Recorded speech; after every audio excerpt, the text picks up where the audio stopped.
We immigrated from New Zealand. My father, John Braid, acquired this business back in 1973. Village Cheese and Wine here on the upper village of Montecito is considered to be an institution in the community. So we've been here for 45 years. I've been here since I was a kid. And sadly, my father passed in 2016. I would have been remiss not to have picked up the mantle and the torch. So it continued, and obviously coming here with the Thomas Fire, largest fire in California history, I was here and I never left. So I saw this fire start when it was a flicker to when it was the entire mountain was a ball of flames and smoke. What ended up happening is that we provided refuge for the firefighters. And it's the smallest things that often make the biggest impression. What the firefighters want was simple access to a restroom. You know, we had no power, but simple access to a restroom, some cold refreshments. So we did that through the Thomas Fire, and obviously it was miraculous that only 3 homes burnt, because it looked like I said 1,000 homes were going to go up in flames. So, you know, fast forward to January 9th of the catastrophic debris flow. My brother and I literally bought those big rubber boots, and we literally trudged through off of Coast Village, coming through knee to waist high mud. I had National Reserves right here. I had Water Swift Rescue.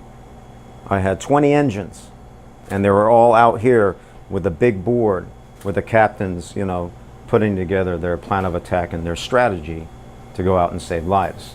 We put that open sign on, no power, put a candle in the bathroom, opened our doors, and we literally hand carved, because there's no power, hand made 100 sandwiches the day of, right here. And if you were here, it was like a ghost town with nothing but rigs and huge national, you know, National Reserves, National Corps, these big, massive machines to, you know, unearth, you know, the boulders and debris that's throughout the whole community. Right? It was really something. I mean, it was very apocalyptic. You know, at one point there was boulders as big as this, as big as the shop. So this became a place of refuge. I reached out to Home Depot. Home Depot, on the snap of a finger, provided me a generator. I reached out to Smart and Final, and to Trader Joe's, and to Vaughn's, all of whom provided me all of the supplies to keep this shop open and to provide food and shelter for, you know, the stranded residents, and provide, you know, fresh sandwiches and drinks to all of the first responders. In some cases, they just contributed it. In some cases, yes, they gave me a significant discount. You know, so those guys were miraculous in you know, stepping up to the plate. I had literally 150 full-blown grocery bags.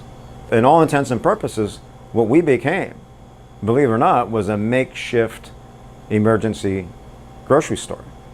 I had at one point up to 50 volunteers would come and help me make sandwiches for the community.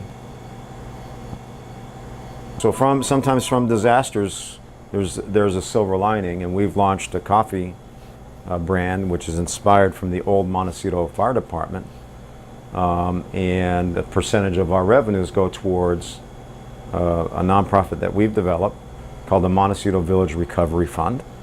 And the purpose of this nonprofit is to help in the revitalization and rebuilding of this community.